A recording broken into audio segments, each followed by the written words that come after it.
on transport. First, you have some time to look at questions 1 to 5.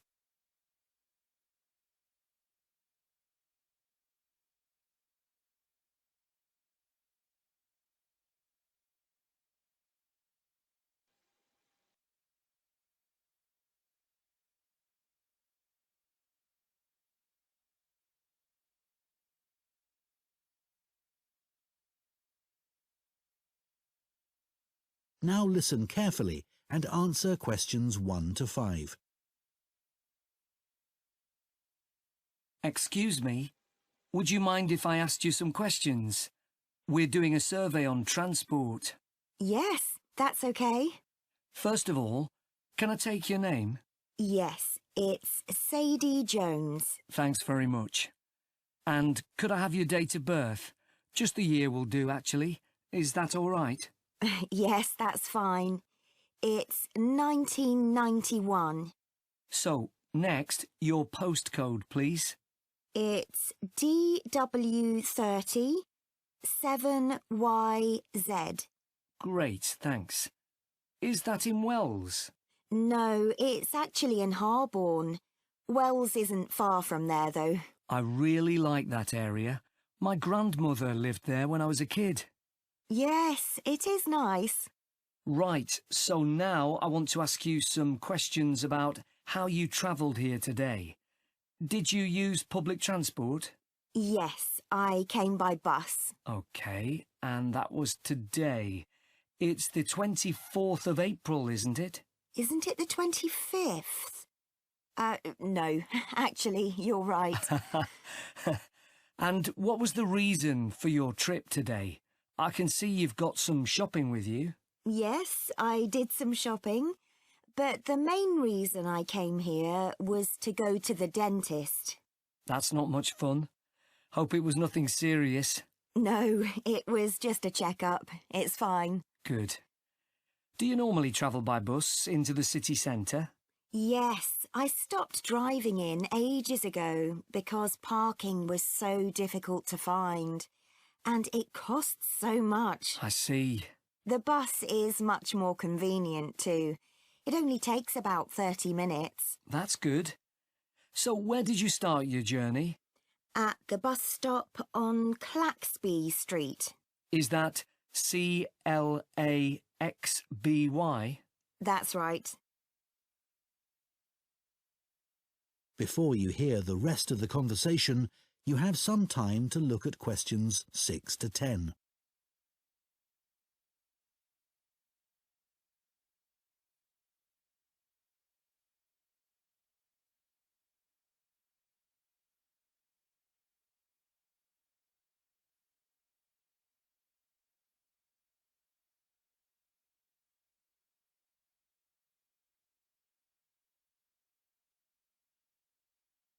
Now listen and answer questions 6 to 10. And how satisfied with the service are you? Do you have any complaints? Well, as I said, it's very convenient and quick when it's on time. But this morning it was late. Only about 10 minutes, but still. Yes, I understand that's annoying. And what about the timetable? Do you have any comments about that? I suppose I mainly use the bus during the day, but any time I've been in town in the evening, for dinner or at the cinema, I've noticed you have to wait a long time for a bus. There aren't that many. OK, thanks. So now I'd like to ask you about your car use. Well, I have got a car, but I don't use it that often. Mainly just to go to the supermarket. But that's about it, really. My husband uses it at the weekends to go to the golf club. And what about a bicycle? I don't actually have one at the moment. What about the city bikes you can rent? Do you ever use those? No, I'm not keen on cycling there because of all the pollution. But I would like to get a bike. It would be good to use it to get to work. So why haven't you got one now? Well, I live in a flat on the second floor, and it doesn't have any storage. so we'd have to leave it in the hall outside the flat. I see. OK, well, I think that's all we need from you today, Sadie. That is the end of Part 1. You now have 1 minute to check your answers to Part 1.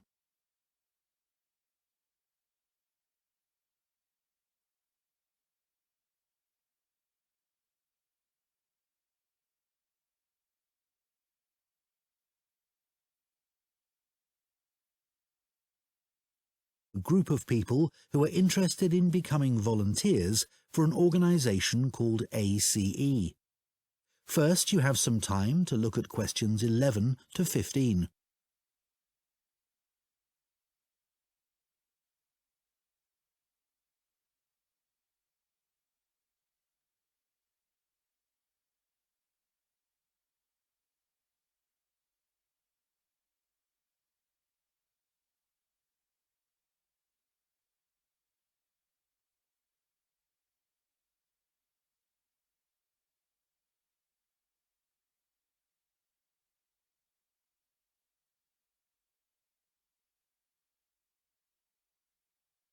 Now listen carefully and answer questions 11 to 15. Good evening, everyone. Let me start by welcoming you all to this talk and thanking you for taking the time to consider joining ACE Voluntary Organisation. ACE offers support to people and services in the local area, and we're now looking for more volunteers to help us do this. By the way, I hope you're all comfortable. We have brought in extra seats so that no one has to stand, but it does mean that the people at the back of the room may be a bit squashed. We'll only be here for about half an hour, so hopefully that's okay. One of the first questions we're often asked is how old you need to be to volunteer. Well, you can be as young as 16, or you can be 60 or over. It all depends on what type of voluntary work you want to do. Other considerations, such as reliability, are crucial in voluntary work, and age isn't related to these, in our experience. Another question we get asked relates to training.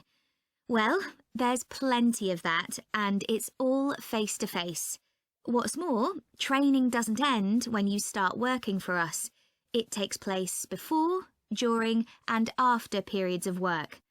Often it's run by other experienced volunteers, as managers tend to prefer to get on with other things. Now, I would ask you to consider a couple of important issues before you decide to apply for voluntary work. We don't worry about why you want to be a volunteer. People have many different reasons that range from getting work experience to just doing something they've always wanted to do.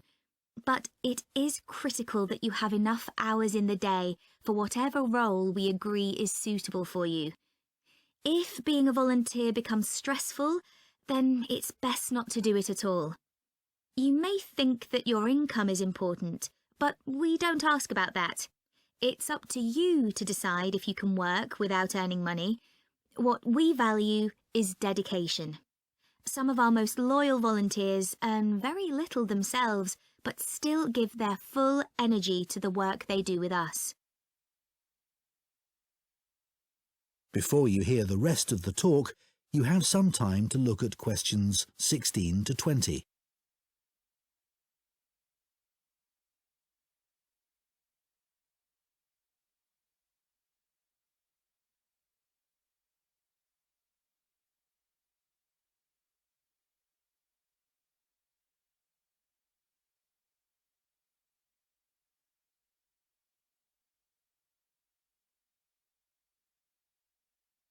Now listen and answer questions 16 to 20. OK, so let's take a look at some of the work areas that we need volunteers for and the sort of things that would help you in those. You may wish simply to help us raise money. If you have the creativity to come up with an imaginative or novel way of fundraising, we'd be delighted, as standing in the local streets or shops with a collection box can be rather boring. One outdoor activity that we need volunteers for is litter collection, and for this, it's useful if you can walk for long periods, sometimes uphill. Some of our regular collectors are quite elderly, but very active and keen to protect the environment. If you enjoy working with children, we have 3 vacancies for what are called playmates. These volunteers help children learn about staying healthy through a range of out-of-school activities. You don't need to have children yourself, but it's good if you know something about nutrition and can give clear instructions. If that doesn't appeal to you, maybe you would be interested in helping out at our story club for disabled children, especially if you have done some acting. We put on 3 performances a year based on books they have read, and we're always looking for support with the theatrical side of this. The last area I'll mention today is first aid. Volunteers who join this group can end up teaching others in vulnerable groups who may be at risk of injury. Initially, though, your priority will be to take in a lot of information and not forget any important steps or details. Right, so does anyone have any questions for me about it? That is the end of Part 2. You now have 30 seconds to check your answers to Part 2.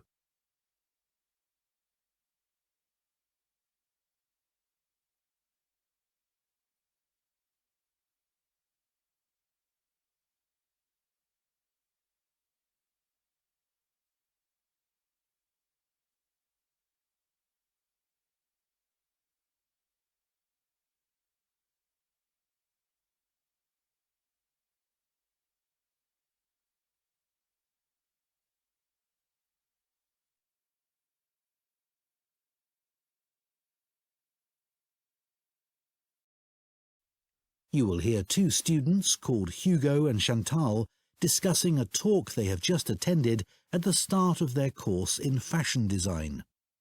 First, you have some time to look at questions 21 to 26.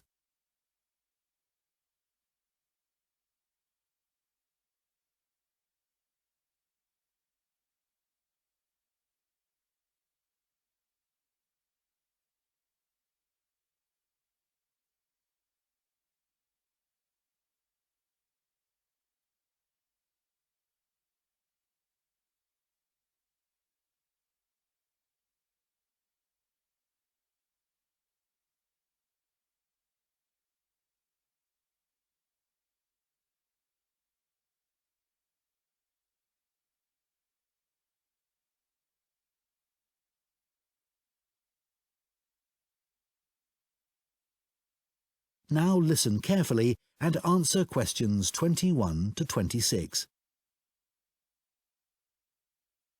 Hi, Chantal. What did you think of the talk then?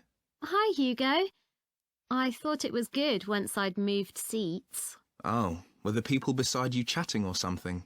It wasn't that. I went early so that I'd get a seat and not have to stand. But then this guy sat right in front of me and he was so tall. It's hard to see through people's heads, isn't it? Impossible. Anyway, to answer your question, I thought it was really interesting, especially what the speaker said about the job market. Me too. I mean, we know we're going into a really competitive field, so it's obvious that we may struggle to get work. That's right. And we know we can't all have that dream job. Yeah, but it looks like there's a whole range of areas of work that we hadn't even thought of, like fashion journalism, for instance. Yeah, I wasn't expecting so many career options. Overall, she had quite a strong message, didn't she? She did.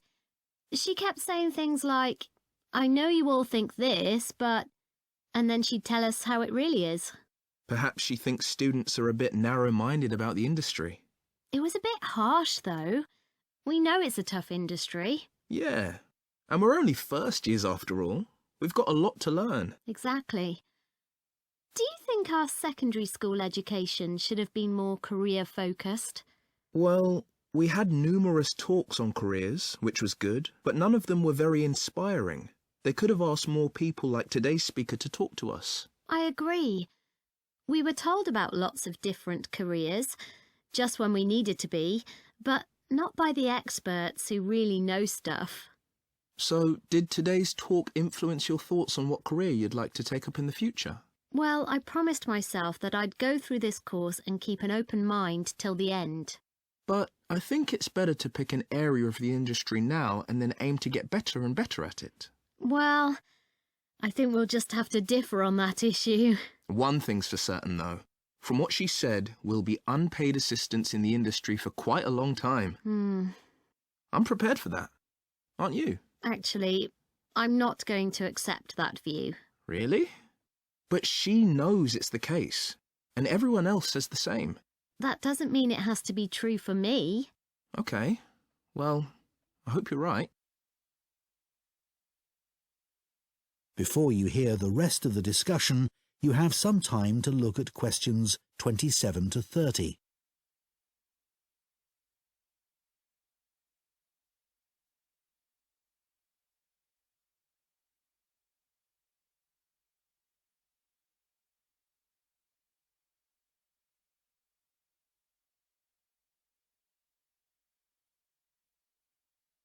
Now listen and answer questions 27 to 30.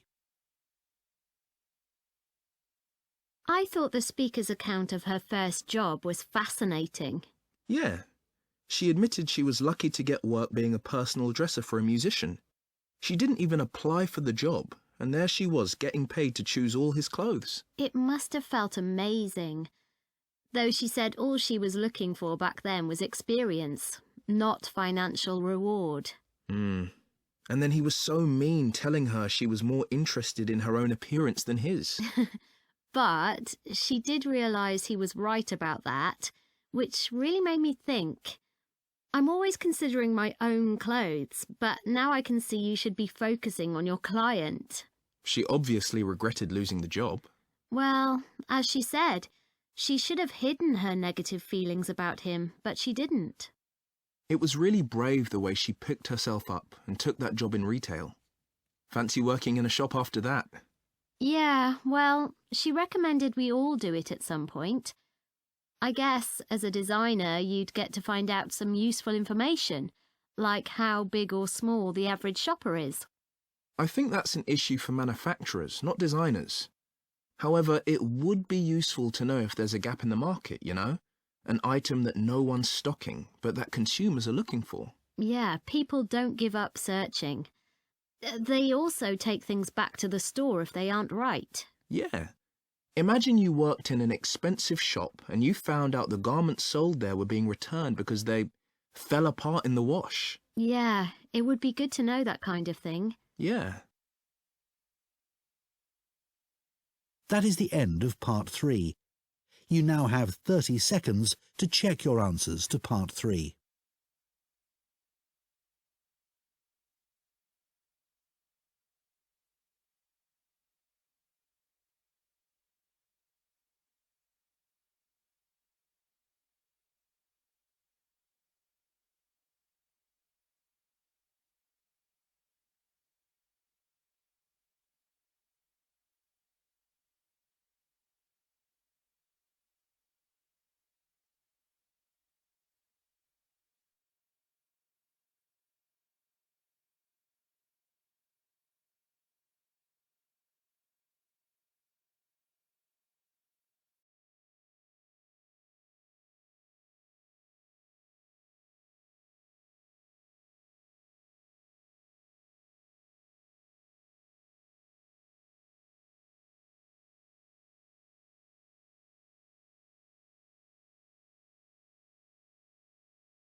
Part 4.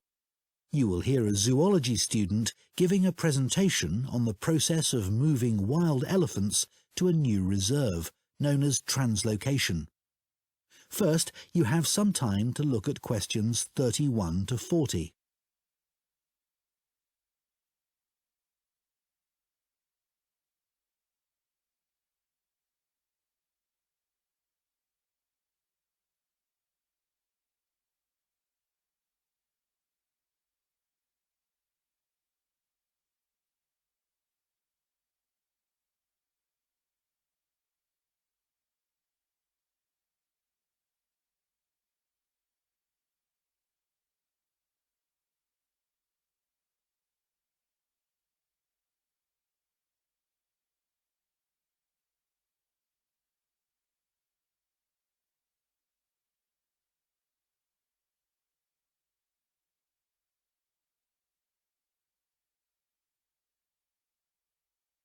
Now listen carefully and answer questions 31 to 40.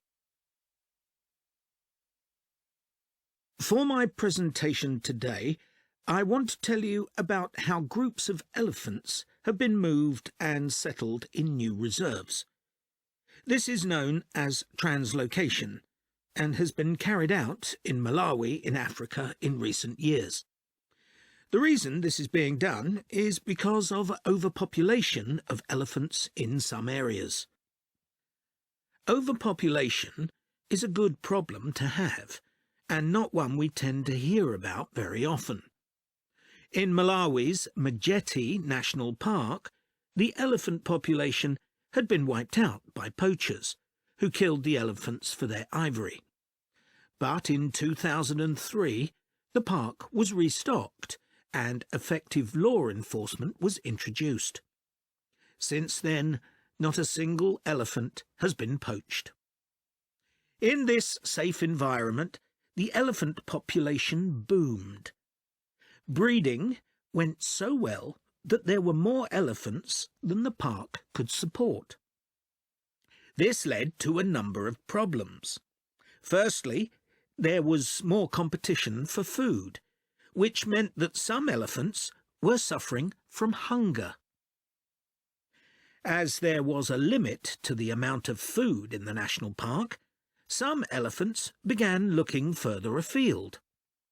Elephants were routinely knocking down fences around the park, which then had to be repaired at a significant cost. To solve this problem, the decision was made to move dozens of elephants from Majeti National Park to Nkotakota Wildlife Park, where there were no elephants. But, obviously, attempting to move significant numbers of elephants to a new home 300 kilometres away is quite a challenge.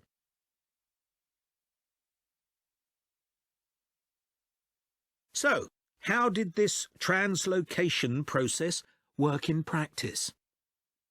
Elephants were moved in groups of between 8 and 20, all belonging to one family. Because relationships are very important to elephants, they all had to be moved at the same time. A team of vets and park rangers flew over the park in helicopters and targeted a group, which were rounded up and directed to a designated open plain. The vets then used darts to immobilize the elephants. This was a tricky manoeuvre, as they not only had to select the right dose of tranquilizer for different-sized elephants, but they had to dart the elephants as they were running around. This also had to be done as quickly as possible, so as to minimize the stress caused. As soon as the elephants began to flop onto the ground, the team moved in to take care of them. To avoid the risk of suffocation, the team had to make sure none of the elephants were lying on their chests, because their lungs could be crushed in this position. So, all the elephants had to be placed on their sides. One person stayed with each elephant while they waited for the vets to do checks. It was very important to keep an eye on their breathing.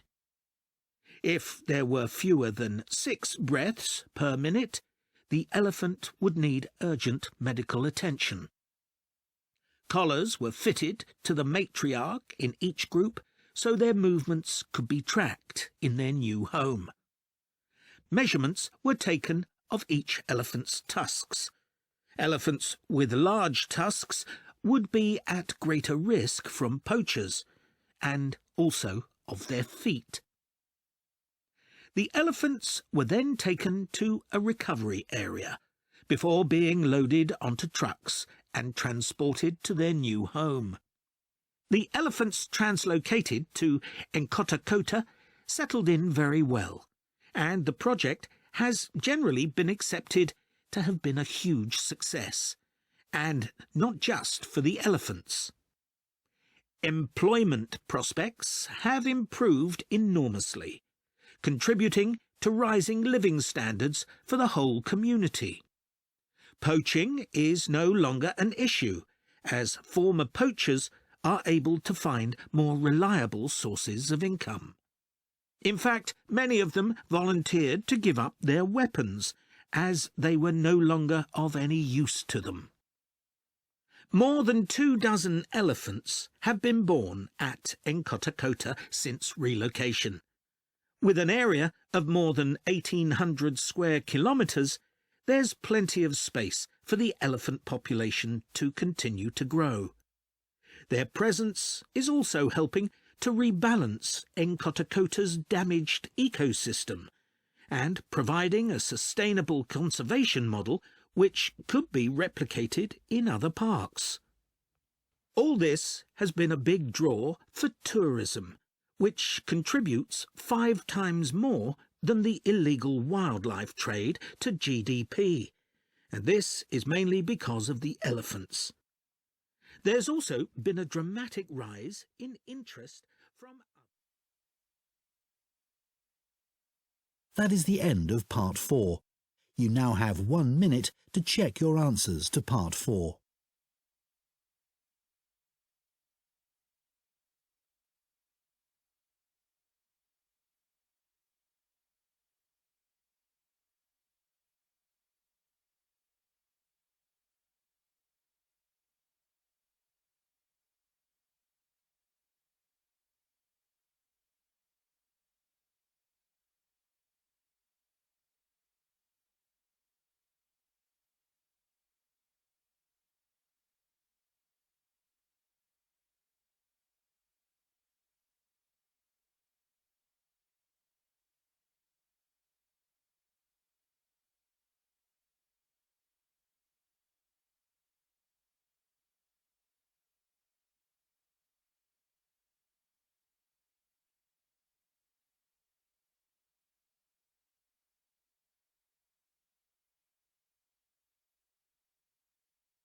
That is the end of the listening test.